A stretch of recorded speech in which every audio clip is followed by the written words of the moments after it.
नमः संस्कृताय। संस्कृत कक्षा में आपका स्वागत है। मैं प्रतीत राम वर्मा, असिस्टेंट प्रोफेसर, श्री गांधी महाविद्यालय, सिधौली, सीतापुर। आज मैं महाकवि कालिदास विरचित कुमार संभवम महाकाव्य के पंचम सर्ग का पंचचत्वारिंशत् अर्थात 45वां श्लोक पढ़ाने जा रहा हूँ। ब्रह्मचारी पार्वती से कहता है कि हे देवी, यदि तुम स्वर्ग की कामना से तपस्या कर रहे हो तो व्यर्थ है, क्योंकि सभी देवभूमियाँ तुम्हारे पिता के ही प्रदेश हैं। यदि वर्ग की आकांक्षा से तप कर रहे हो तो भी व्यर्थ है, क्योंकि रत्न किसी को खोजने नहीं जाता है, बल्कि वो स्वयं खोजा जाता है। हे देवी, आपसे मैं कुछ कह रहा हूँ, आप मेरी बात को ध्यान से सुनिए। जटाधारी नवयुवक पार्वती से कह रहा कि हे देवी, क्या कह रहा है, ध्यान सुनिए कैसे क्या। कि दीवम यदि प्रार्थयसे, दीवम यदि प्रार्थयसे, वृथाश्रमः पितुः प्रदेशास्तौ देवभूमयः। दिवं यदि प्रार्थयसे, वृथाश्रमः पितुः प्रदेशास्तौ देवभूमयः। अथोपयान्तारमलं समाधिना, अथोपयन्तारमलं समाधिना, न रत्नमनिष्यति मृग्यते हि तत्। दिवम का क्या है, दिवम माने होता है स्वर्ग। यदि प्रार्थयसे, चाहती हो, यदि स्वर्ग को चाहती हो तो वृथा, व्यर्थ है, बेकार है। यदि हे देवी तुम स्वर्ग प्राप्त करना चाहती हो या स्वर्ग की कामना करती हो तो तुम्हारी ये मेहनत बेकार है। श्रम माने मेहनत, परिश्रम। हे देवी, यदि तुम स्वर्ग पाने की इच्छा से मेहनत कर रहे हो, तपस्या कर रहे हो, तो तुम्हारी मेहनत बेकार है, व्यर्थ है। पितुः प्रदेशा, पिता के प्रदेश, क्या कहते हैं, तुम्हारे पिता के प्रदेश ही इस्तो, प्रदेशास्तो नहीं, प्रदेशाह धनतो, कई बार बता चुके हैं। यदि विसर्ग के बाद खर वर्ग का पहला या दूसरा अक्षर आए, का, खा, चा, छा, टा, ठा, ता, था, ये आ जाए, यदि विसर्ग के बाद खर आए तो संधि करने पर विसर्ग का सा बन जाएगा। विसर्जनीय सह सूत्र है। प्रदेशाह धनतो, विसर्ग के बाद ता आ गया, वर्ग का पहला अक्षर क्या, विसर्ग का सा। तो मैंने कहते हैं तुम्हारे देवभूमया, क्या क्या अर्थ हो गया कि देवताओं का निवास स्थान, तुम्हारे पिता के प्रदेश में ही देवताओं का स्थान है। हे देवी, यदि तुम स्वर्ग की प्राप्ति के लिए तपस्या का परिश्रम कर रही हो तो वो बेकार है, क्योंकि तुम्हारे पिता के प्रदेश में ही देवताओं का स्थान है, इस प्रदेश में ही स्वर्ग है।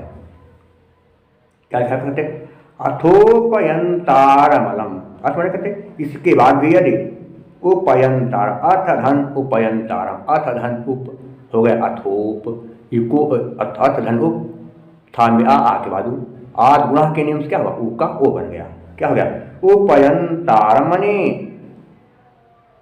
वर को चाहती हो, उपयंतारम मने वर को चाहती हो। इतना कहने के बाद भी यदि तुम वर को चाहती हो तो समाधिना, अलम, समाधना माने तपस्या करना, अलम माने बेकार है।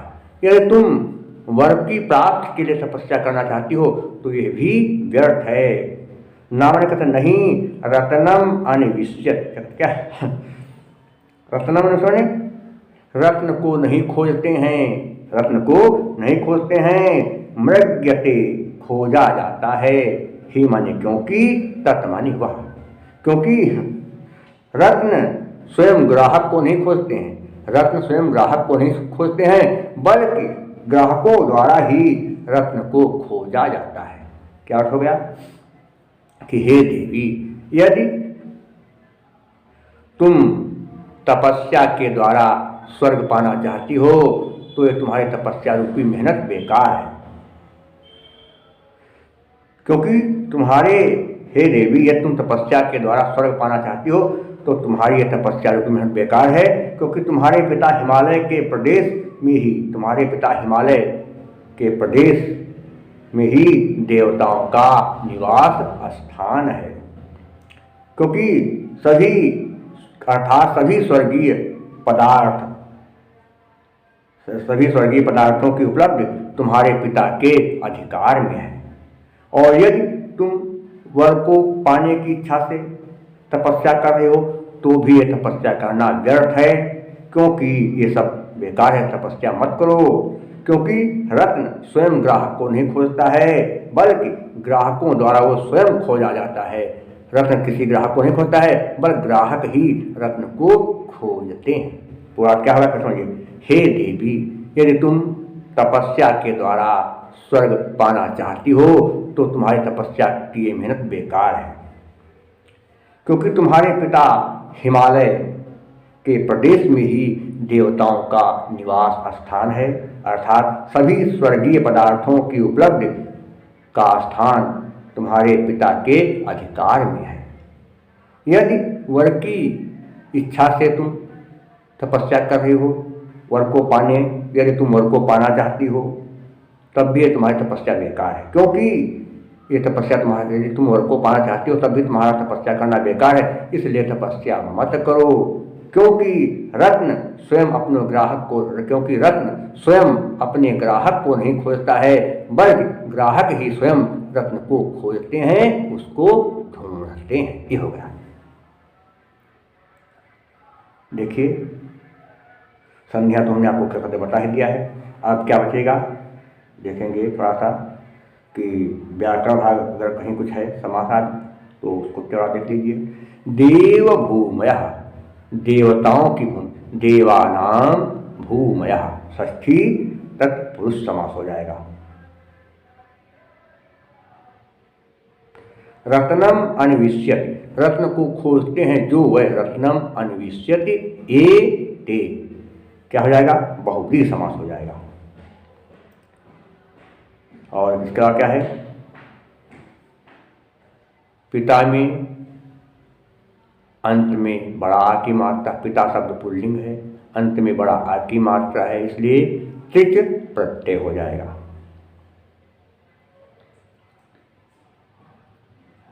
और थोड़ा क्या देखेंगे इसमें, कोई चीज अगर है विशेष चीज थोड़ा सा समझना है, कैसे कहाँ पर क्या हो सकता है, समास यदि हो कोई तो।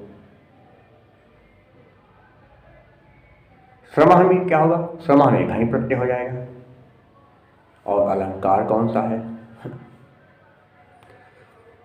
रत्न स्वयं ग्राहक को नहीं खोजता है, बल्कि ग्राहक ही रत्न को खोजते हैं। रत्न ग्राहक को नहीं खोजता है, बल्कि ग्राहक ही रत्न को स्वयं ढूंढते हैं। क्यों ढूंढते हैं, कार्य है लेकिन कारण का अभाव है, इसलिए क्या होगा, विभावना अलंकार।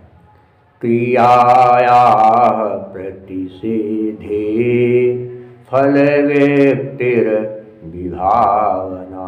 और वंशस्थ छंद है, जगण तगण जगण रगण, जहाँ हो वहाँ पर वंशस्थ छंद कई बता चुके हैं। जगण में लघु गुरु लघु, तगण में दो गुरु एक लघु, और रगण में गुरु लघु गुरु, ये होता है लक्षण। आप समझ लें, बता दे चुके हैं बोर्ड पर, वहाँ क्लास में आपको कई बार, तो फिर से बता दिया जाएगा समस्या हो तो, क्योंकि सब बोर्ड पर पढ़ाना संभव नहीं हो पा रहा है।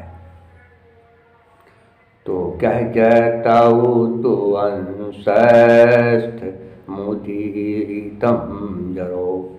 और जो बातें कही जा रही, नवयोग कह रहा है, वो सारी बातें स्पष्ट हो रही हैं। कोई ऐसा इसमें वाक्य नहीं है कि आपके समझ में न आए, सारे वाक्य स्पष्ट हैं। इसलिए क्या होगा यहाँ पर प्रसाद को, कि जब कोई बात कहने पर सुनी जाती है और तुरंत दिल में बैठ जाती है, जैसे सूखे ईंधन में आग लग जाती है, तो वहाँ पर प्रसाद होता है। वो प्रसाद की विशेषता है कि वो सभी रसों में रहता है। तो यहाँ पर इस समय क्या चल रहा है, दिखाया तो शांत रस ही है। क्या है, शांत रस है।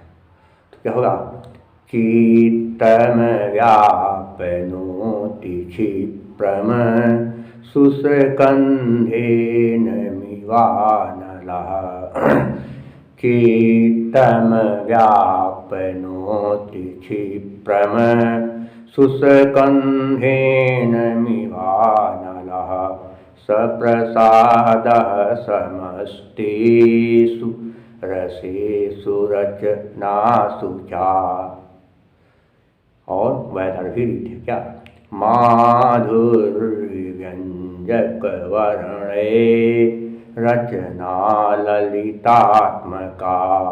अवृत्तिरल्पवृत्तिरवा वैदर्भीरीतिरिष्यते। और भारती वृत्ति, भारतीय वृत्ति जो है सभी रसों में पाई जाती है। श्रृंगार में कैसकी, वीर में सात्वती और रौद्र रस में आर्भटी वृत्ति पाई जाती है। लेकिन भारतीय वृत्ति सभी रसों में पाई जाती है। यहाँ पर भारतीय वृत्ति है। शेष में आपको जो अब ज़्यादा नहीं बचा है, केवल 5 लोग बचे हैं। 50 हैं, 45 पढ़ा चुके हैं और 5 लोग जो हैं 2 दिन में पूरे हो जाएंगे। तो आप पूरी वीडियो देख डालें, इससे आपका ज्ञान ही बढ़ेगा। और जो चीज़ समझ में ना आए वो आप मुझसे पूछ सकते हैं। हमने कई बार आपको नंबर बता दिया अपना, क्या कि मोबाइल नंबर कितना है 798 558 7339। इस पर आप मुझसे संपर्क भी कर सकते हैं। कोई चीज़ दिक्कत हो रही है तो आप निसंकोच मुझसे पूछ सकते हैं। मैं आपकी समस्या का समाधान अवश्य करूँगा। तो तब तक के लिए नमः संस्कृताय।